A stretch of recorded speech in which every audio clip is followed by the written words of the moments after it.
À l'invitation du président chinois Xi Jinping, Donald Trump, président des États-Unis, a effectué une visite d'État en Chine du 8 au 10 novembre. Dans le même temps, Wilbur Ross, ministre américain du Commerce, a visité la Chine à la tête d'une délégation commerciale composée de 28 chefs de direction d'entreprises américains.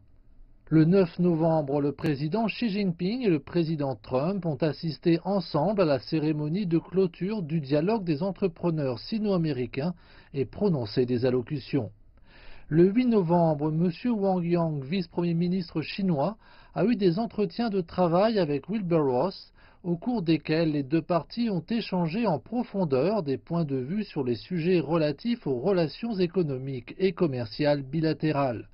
À l'issue des entretiens, ils ont témoigné ensemble avec le ministre chinois du Commerce Zhong Shan la signature d'une partie des résultats de visites commerciaux.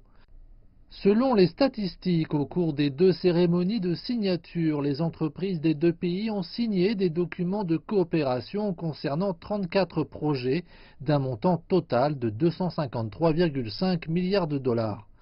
Ces résultats au caractère commercial, englobant à la fois des projets de commerce de biens et de services et ceux d'investissement croisés, couvrent les domaines aussi variés que la ceinture et la route, l'énergie, l'industrie chimique, la protection environnementale, la culture, la médecine, les infrastructures, la ville intelligente, etc.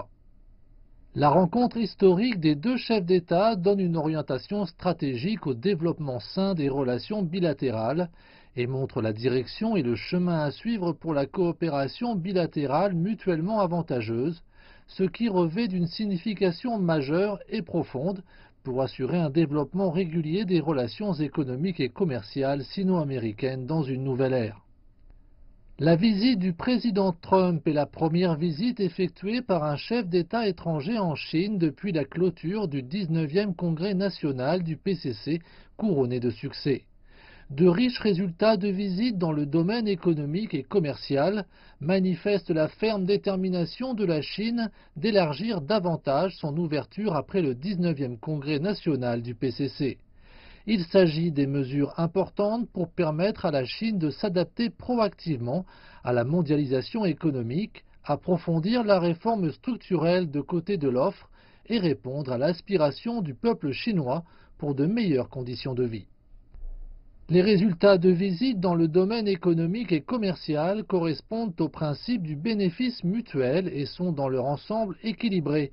Du côté des États-Unis, ils sont favorables à élargir l'exportation américaine vers la Chine, stimuler leur développement industriel domestique et la création d'emplois.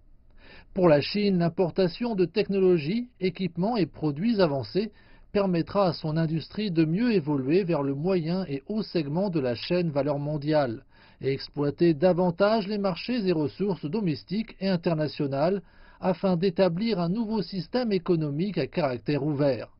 En tant que deux plus grandes entités économiques, les fruits de la coopération entre la Chine et les États-Unis profiteront au monde entier.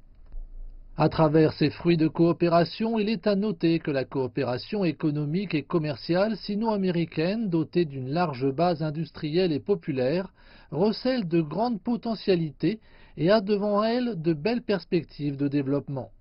La partie chinoise entend œuvrer ensemble avec la partie américaine pour bien concrétiser le consensus dégagé par les deux chefs d'État, continuer à valoriser le rôle de stabilisateur et de propulseur de la coopération économique et commerciale dans les relations bilatérales, élargir sans cesse les domaines de coopération afin de contribuer au bien-être des deux peuples, à la croissance économique mondiale et à l'édification d'une communauté de destin de l'humanité.